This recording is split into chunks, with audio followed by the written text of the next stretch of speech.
Welcome into the Fantasy Football Diagnostics Podcast, where we provide you with your weekly diagnosis of everything fantasy football. Whether it's season-long leagues, dynasty, DFS, or sometimes even IDP, we got you covered all year long.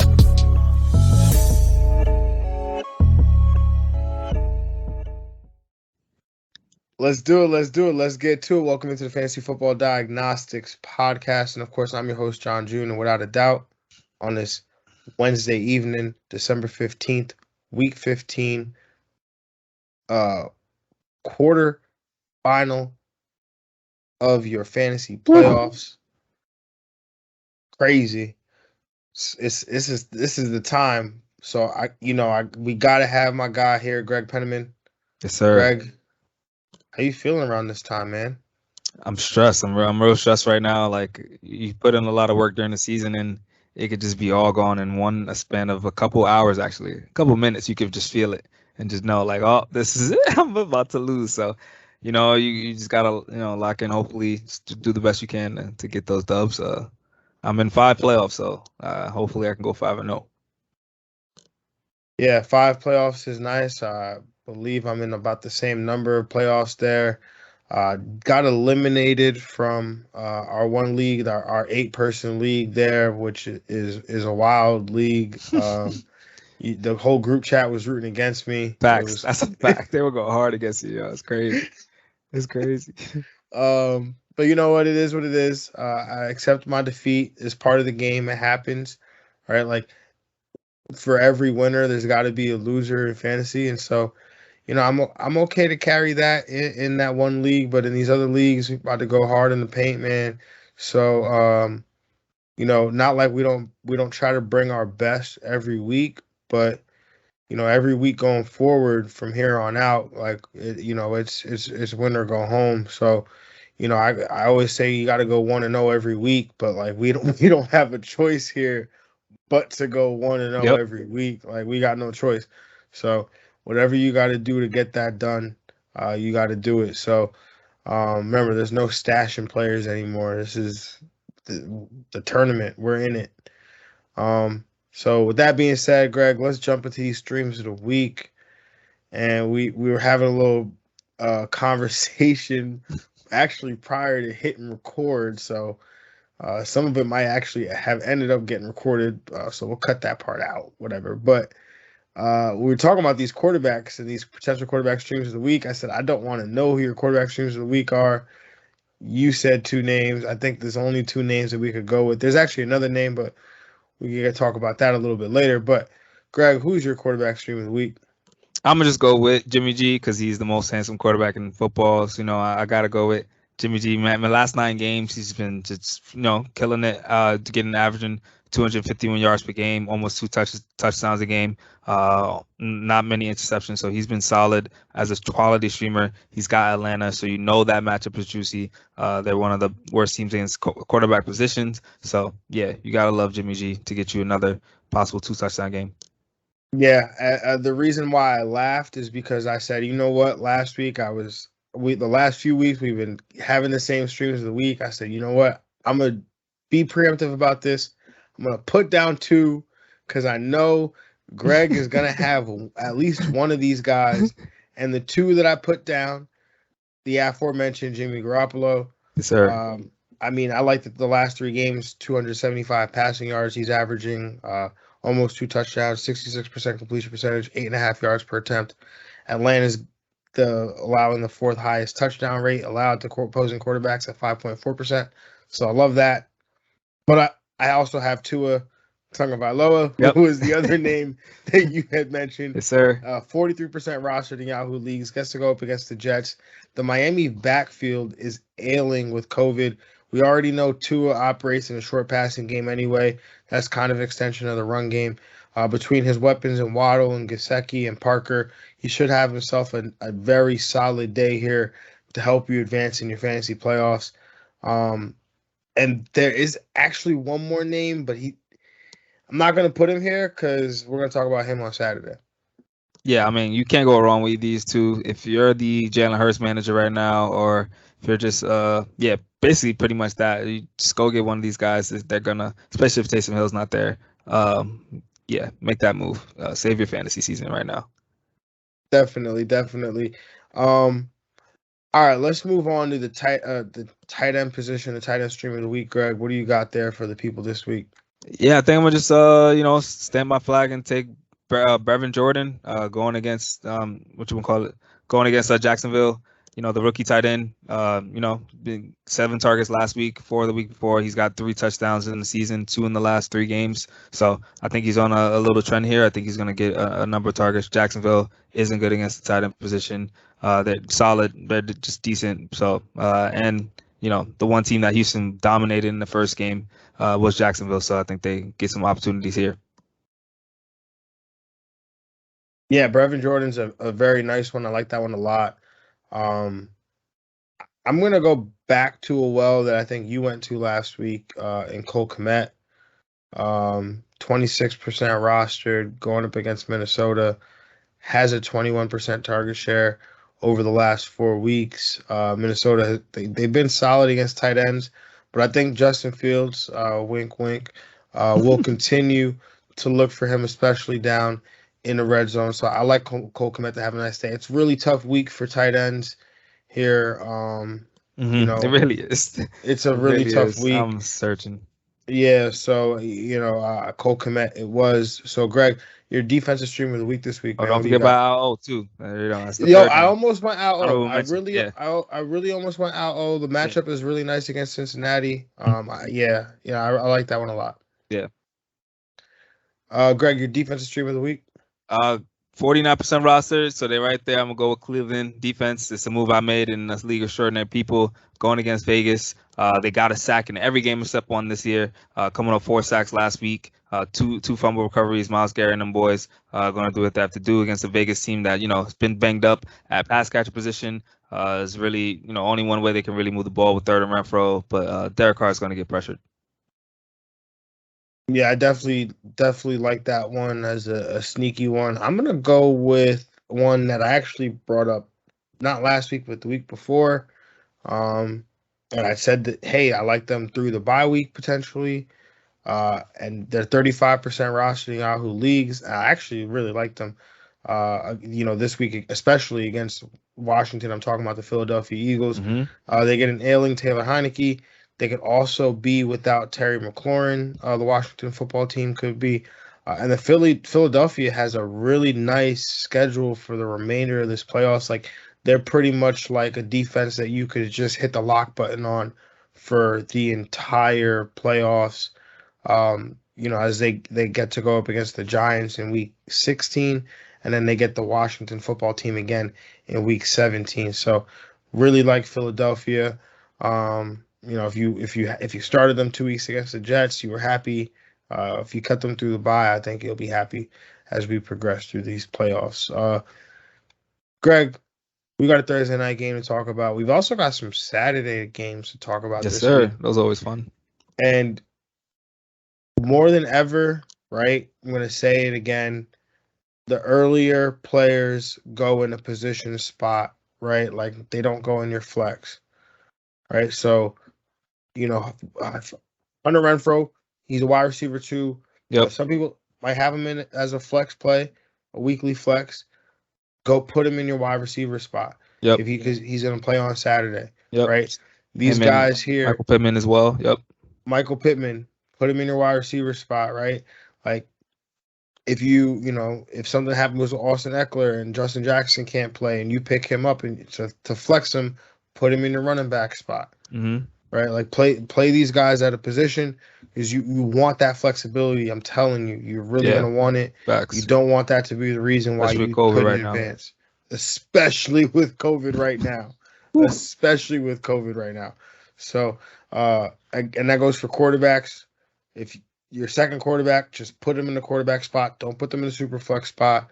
Again, anything can happen. Like, Yep, Mahomes put that in that Thursday. This is all my players. I'm like, I gotta. The worst thing that can happen right now is that in a super flex league, especially, right, you go putting Derek Carr in your super flex spot, and then your other quarterback gets COVID.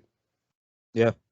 And now, what are you going to do? Now you're forced to play a quarterback when you could have said, hey, maybe I got a player on my bench that I'd rather stick in my super flex spot. So just Crazy. think about it that way. Yeah. You want that flexibility, especially during these times. I think I heard a high, 97 players on the COVID list across the league. Ooh. Yeah. It's getting bad, right? And that's just a reminder to those out there. Just make sure we're staying safe. But let's talk about Thursday Night Football. Thursday, 8:20 p.m. The 9-4 Kansas City Chiefs traveling to LA to take on the 8-5 LA Chargers. This game has a 52-point total according to FanDuel Sportsbook. The Kansas City Chiefs are 3-point favorites.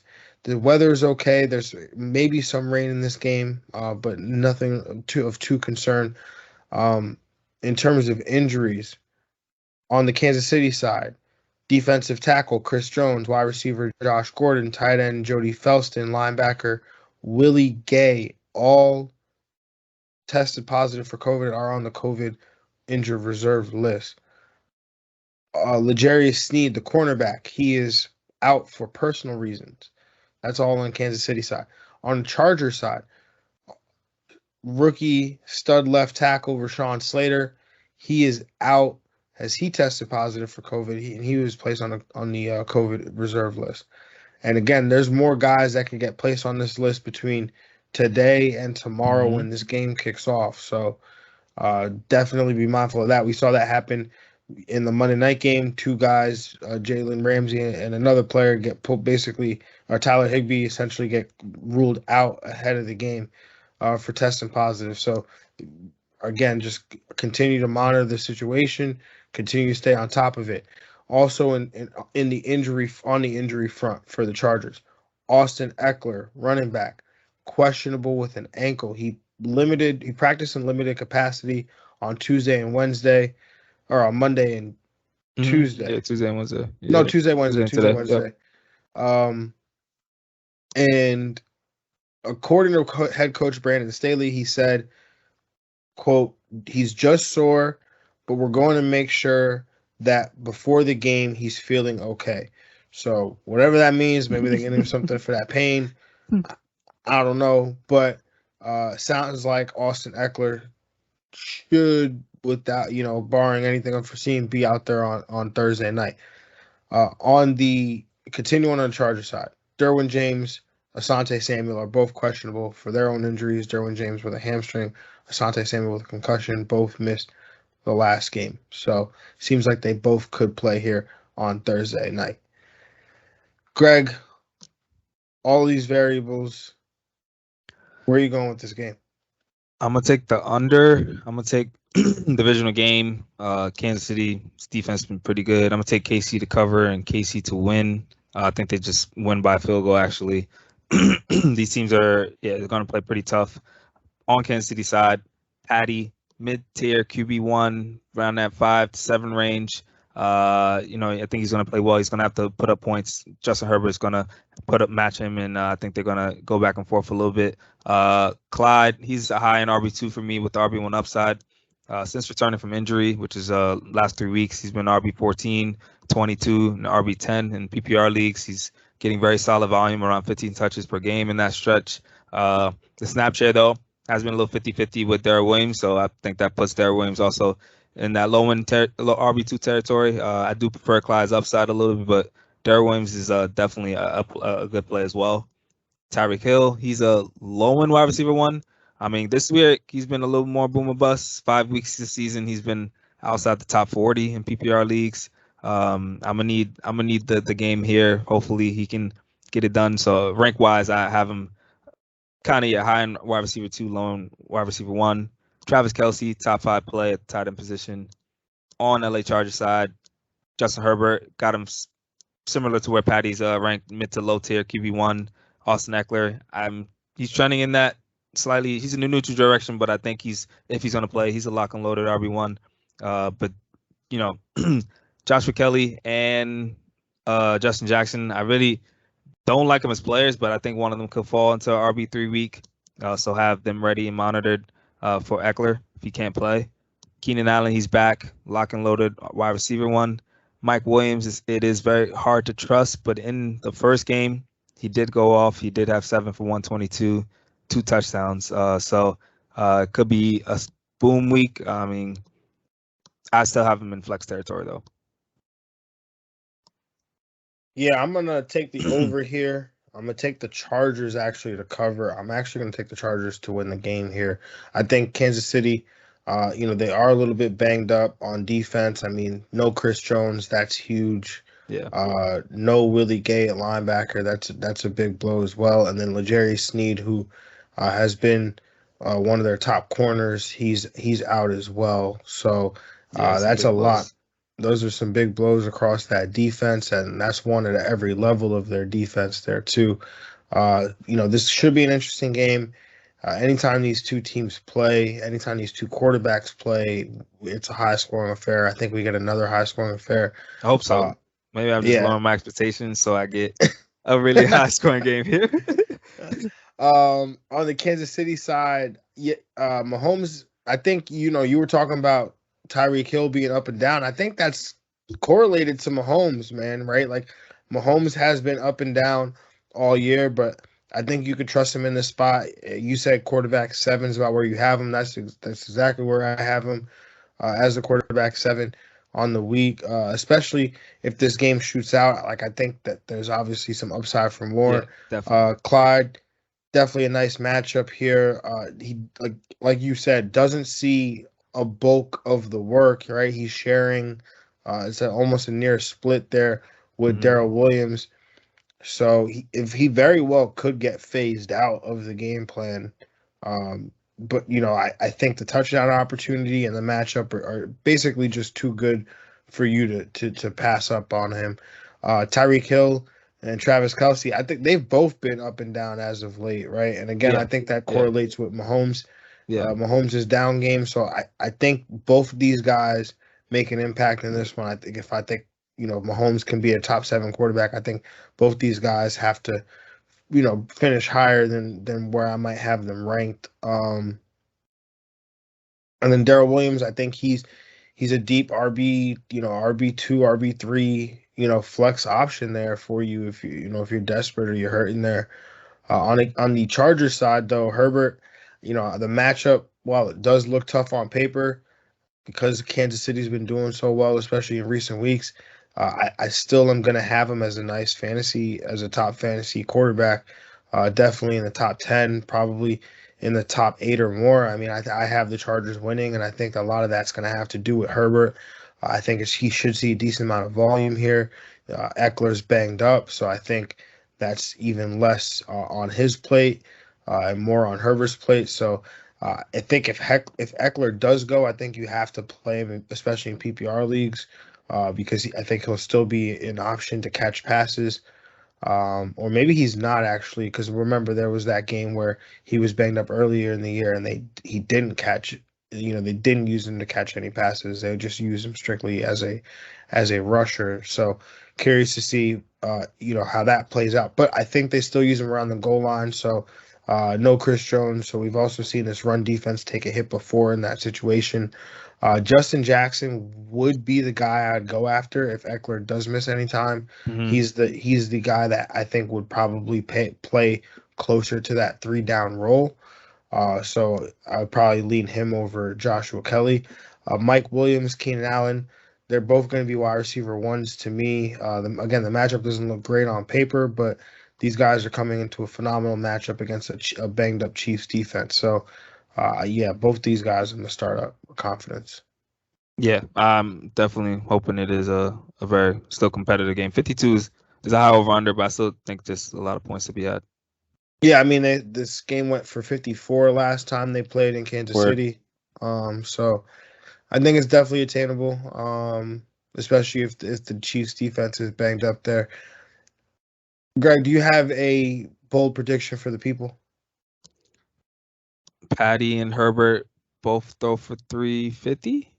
I don't like you, bro. Does that I like you, but no, I like you, but I don't like you. I was gonna go with a Patty and Mahomes Patty combo. And yeah. Like as a bold prediction, I was gonna go that they combine for 640 passing.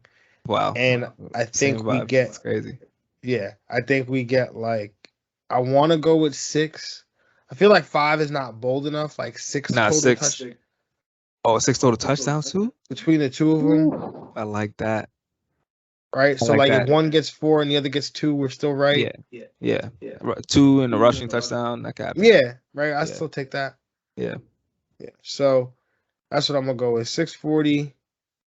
640. And Word. combined for 640. Yep. And how about this? I'll just piggyback off your 700. Oh no, are you saying they both throw for 350? Yeah, I mean, okay. I'll go with the 700. That. All right, we'll go 700. And then, yeah, you got the 6 touchdowns. 6 total touchdowns. Ooh, I love to hear that. I need that. Yes. Yeah. All right. Don't have another game theory segment or anything like that. I think we covered a lot of the playoff stuff last week. Again, just stay on top of the news. Stay on top of the everything that's happening with COVID and injuries and things like that. Make sure you're allowing yourself the flexibility to be able to adjust to any of it. And other than that, Godspeed, best of luck to you. We will talk to y'all tomorrow when we do part 1, which will be Saturday football and the 1 p.m. games. So make sure you're here to catch that. And until next time, we're out of here. Peace. We out.